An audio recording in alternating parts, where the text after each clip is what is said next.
नमस्कार दोस्तों, स्वागत है आप सभी का आपके अपने YouTube चैनल पे। चैनल बनाए सब्सक्राइब कर लीजिएगा, बेल आइकन को प्रेस कर दें ताकि वीडियो की नोटिफिकेशन आप तक पहुंचती रहे।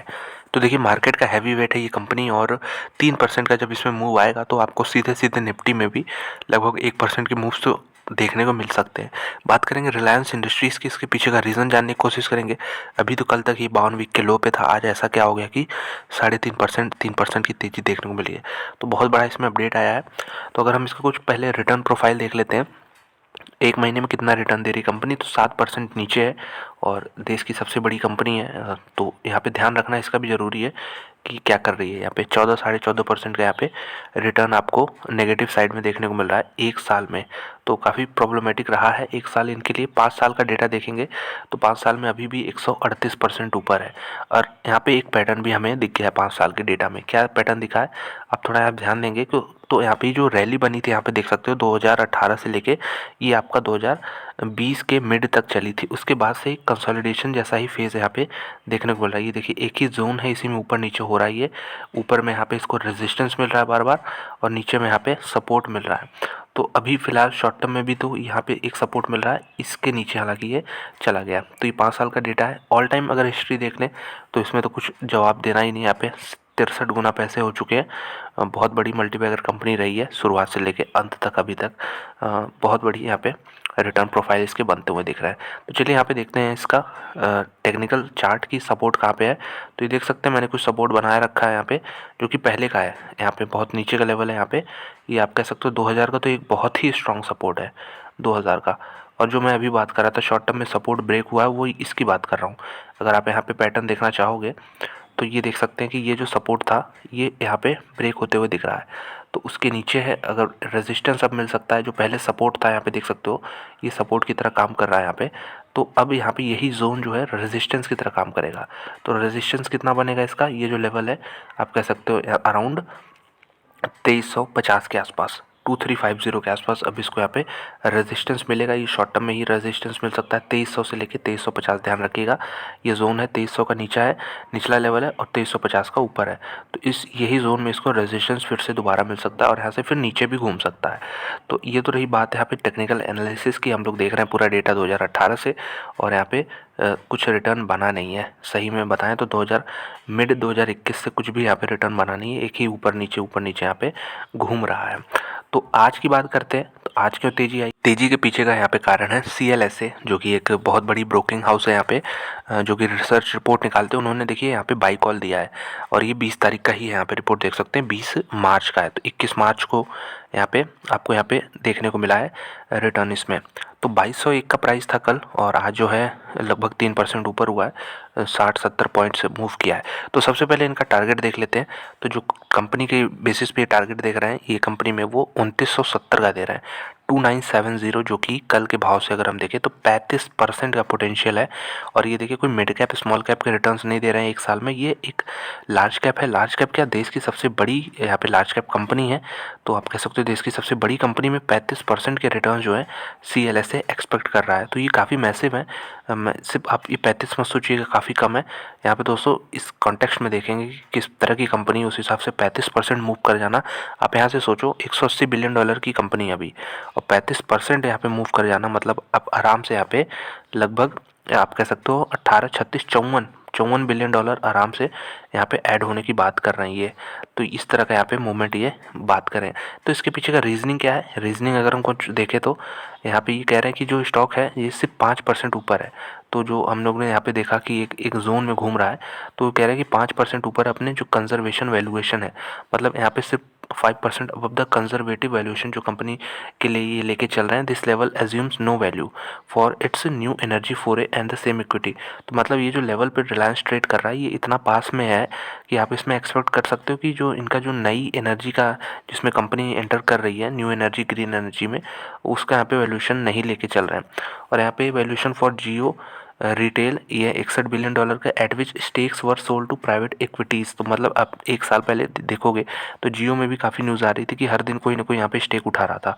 तो 61 बिलियन डॉलर का यहाँ पे वैल्यूएशन आया। ऑयल टू केमिकल और कंजर्वेटिव वैल्यू इज़ 15% डिस्काउंट। तो बेसिकली जो वेरियस सेगमेंट्स हैं कंपनी के, इनका अगर हम बात करें तो कंजर्वेटिव वैल्यूएशन ले लेके यहाँ पे जो टोटल वैल्यूएशन बन रहा है वो कह रही है CLSA कि यहाँ पे काफ़ी फेवरेबल आ चुका है इस कंपनी के लिए। इसके अलावा और भी डेटा अगर हम देखें तो इसमें नीचे पॉइंट्स में आपको देखने को मिलेगा कि यहाँ पे some uptick in near term profit of energy business. तो मतलब एनर्जी बिजनेस में अभी शॉर्ट टर्म में प्रॉफिट्स बढ़ सकते हैं। Retail should also see gain, मतलब रिटेल बिजनेस जैसे रिलायंस रिटेल हो गया, रिलायंस आप कह सकते हो फ्रेश जो कि पहले चलते थे, रिलायंस आपके यहाँ पे मार्ट हो गया, तो ये सब रिटेल बिजनेस है जहाँ पे आपको देखने को मिलेगा कि यहाँ पे प्रॉफिट्स बढ़ सकते हैं। तो कूलिंग क्रूड प्राइस है, क्रूड के प्राइसेस जो हैं लगातार नीचे आ रहे हैं। Pickup in gasoline spreads and near removal of the windfall tax. तो सरकार ने विंडफॉल टैक्स भी लगा रखा था जो कि बम्पर प्रॉफिट्स हो रहे थे रिफाइनरीज को, उस पर थोड़ा सा प्रॉफिट्स सरकार भी लेने का मन था उसका, और यहाँ पे विंडफॉल टैक्स लगाया था। तो कि ये अब हटने वाला है ऐसा लग रहा है कि petchem products spreads have also bounce from lows. तो जो पेट्रोकेमिकल प्रोडक्ट्स होते हैं, वेरियस प्रोडक्ट्स होते हैं, बहुत सारे प्रोडक्ट्स होते हैं, पॉलीमर्स भी इसमें आते हैं, तो उसमें भी जो स्प्रेड था, मतलब जो डिफरेंस था वो भी अब कम होते हुए दिख रहा है, और लोज से जो प्राइसेस हैं पेट्रोकेम प्रोडक्ट्स की ये भी ऊपर जा सकते हैं। तो क्योंकि रिलायंस केमिकल बिजनेस में ऑयल टू केमिकल है, O2C हम कह सकते हैं, तो रिफाइनरी तो करती है, उसके साथ में जो एक्स्ट्रा कह सकते हो केमिकल प्रोडक्ट्स होते हैं वो भी यहाँ पे कंपनी जो है सप्लाई करती है। तो इसलिए यहाँ पे देखने को ये चीज़ मिल जाएगा कि यहाँ पे कि gains from 50% jump in retail selling space. तो यहाँ पे 12 महीने का अगर डेटा देखें तो रिटेल में 50% का जंप हुआ है, जो कि अच्छी बात है। यहाँ पे इंपॉर्टेंट बिग ट्रिगर्स, तो अगर 2024 की बात करें जो कि सेकेंड हाफ ईयर है यहाँ पे फाइनेंशियल ईयर का, यहाँ पे इन्होंने 22 का फिर से रेटिंग दिया है कि lack of launches and growth areas has kept the stock subdued over the past 18 month. अभी बात करें पिछले 18 महीने में क्यों रिटर्न नहीं बना है, तो यहाँ कह रहे हैं कि लैक ऑफ लॉन्चेस मतलब कंपनी ने कम लॉन्चेस किए हैं। दिस कुड चेंज, अब ये चेंज हो सकता है आगे चल के, क्योंकि कंपनी यहाँ पे पोर्टेबल 5 डिवाइस भी यहाँ पे ऑफर करने वाली, जिसका नाम है 5G डिवाइस जियो एयर फाइबर। तो यहाँ पे वायरलेस ब्रॉडबैंड एडिशन को और भी तेज़ी से बढ़ाने के लिए ये स्मार्टफोन जो है आगे चल के पैन इंडिया में अच्छा काम कर सकता है। एंड ऑफ 2023 तक ये चल सकता है। Recent brand launches independence Campa Cola, अभी आप समझ रहे होंगे कि यहाँ पे बहुत पुरानी ब्रांड है लेकिन बंद हो गई थी, उसको रिलायंस ने फिर से खरीद के फिर से चालू किया है। अब देखना होगा कोका कोला और पेप्सी को कैसे ये टक्कर देती है कैंपा कोला।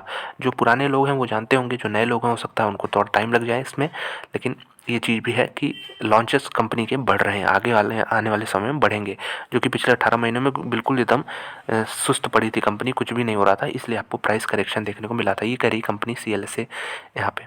इसके अलावा अगर बात करें तो with 3 years having past since the stake sale to P investors we see a good chance of Jio and retail. तो जियो का IPO भी आ सकता है आने वाले 12 महीनों में, तो इससे भी थोड़ा सा वैल्यू क्रिएशन हो सकता है।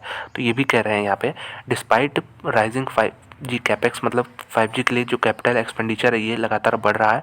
Consolidated leverage should remain under control, मतलब उसके बावजूद जो है सब कुछ अंडर कंट्रोल रहना चाहिए, जो कि 2x एबिटा है बाई फॉर 35% ऑफ टारगेट, और यहाँ पे इन्होंने टारगेट 35% का रखा है। अगर हम बात कर लें एबिटा की, तो अभी एबिटा 80,700 यहाँ पे 37 करोड़ बन रहा है। ये 2021 का यहाँ पे डेटा है। और यहाँ पे अगर हम बात कर लें 2025 की, तो 2025 में ये 1,80,652, ये अगर फिगर देखोगे तो यहाँ पे 1,80,652, मतलब 1 लाख का एडिशन हो रहा है एबिटा में, ऐसा ये मान के चल रहे हैं। क्योंकि ऑलरेडी 22 का अगर हम डेटा देखें तो 1 लाख के ऊपर ही चल रहा है। ये नेट प्रॉफिट की बात करते हैं तो यहाँ पे देख सकते हो कि 57,870 करोड़ का फिगर है, जो कि 2025 में यहाँ पे 80,000 करोड़ हो सकता है। तो अभी 57,000 है, 2025 में 80,000 करोड़ हो सकता है। ये सारे एस्टिमेट्स इन्होंने किए हैं यहाँ पे रिलायंस कंपनी में। यहाँ पे कंट्रीब्यूशन भी देख सकते हो जो CLSA ने वैल्यू निकाली है 2025 के बेसिस पे, मार्च 2025 के बेसिस पे जो वैल्यू निकाली है कि ऑयल टू यहाँ पे EV of O2C business, oil to chemical business का यहाँ पे लगभग $1 बिलियन में है, आप देख सकते हो। इसके अलावा अगर यहाँ पे $1 बिलियन में ये फिगर है, ये रुपीज़ बिलियन में, तो $64 बिलियन का यहाँ पे फिगर है। इसके अलावा रिलायंस जियो की बात कर लें तो $98 बिलियन का। रिलायंस रिटेल देखिए सबसे बड़ा यहाँ पे आम हो चुका है यहाँ पे इस कंपनी का रिलायंस के लिए। तो यहाँ पे बेसिकली अगर आप कहो तो 3 बिजनेस है, ऑयल टू केमिकल जो कि सबसे पुराना बिजनेस है, जियो, और यहाँ पे रिटेल बिजनेस है जिसमें ये स्टोर्स चलाते हैं और अपने प्रोडक्ट्स भी कहीं-कहीं बेचते हैं। तो ये आप कह सकते हो जो सबसे बड़ा बिज़नेस है वो रिलायंस रिटेल का $125 बिलियन का यहाँ पे फिगर देखने को मिल रहा है, जो कि काफ़ी मैसिव है। बाकी कंपैरिज़न दोनों को ऐड कर देंगे तो न्यू एनर्जी का बिज़नेस है। न्यू एनर्जी का बिज़नेस है, यहाँ पे $23 बिलियन का फिगर आपको देखने को मिलेगा। ये भी आगे चल के काफ़ी ग्रोथ इसमें पोटेंशियल आपको देखने को मिलेगा। 239 टू 40 बिलियन का अप्रॉक्स अभी वैल्यू निकल रही है। 2025 के हिसाब से अभी कितना है, 180 है। तो यही हम बात कर रहे थे कि आराम से यहाँ पे 50 बिलियन का एडिशन हो सकता है 35% के टारगेट के हिसाब से। हालांकि ये 2023 का एंड ईयर का टारगेट था, एक साल का टारगेट था, माफ कीजिएगा, मतलब 2024 के मार्च तक का ये टारगेट आपको देखने को मिल सकता है। तो यही था पूरा पूरा इम्पैक्ट आपको बता दिया मैंने क्यों आज यहाँ पे तेज़ी देखने को मिली। उसके पीछे का सारा रीज़न है कि CLSA जैसे बड़े फर्म ने यहाँ पे रेटिंग दी है कि बाई कर सकते हो आप 2900। अगर एग्जैक्ट बात करें तो यहाँ पे टारगेट सबसे ऊपर आपको देखने को मिल जाएंगे। यहाँ पे देख सकते हो कि 2900, यहाँ पे 70 के टारगेट्स आपको देखने को यहाँ पे मिल सकते हैं रिलायंस में। तो वीडियो देखने के लिए धन्यवाद। अच्छी लगी लाइक कर दें, चैनल में सब्सक्राइब कर सकते हैं इसी तरह के और वीडियोस देखने के लिए। और दोस्तों शेयर ज़रूर कर दें ताकि यहाँ पे मेरा मोटिवेशन भी बढ़े और भी लोग यहाँ पे जुड़ सकें। धन्यवाद।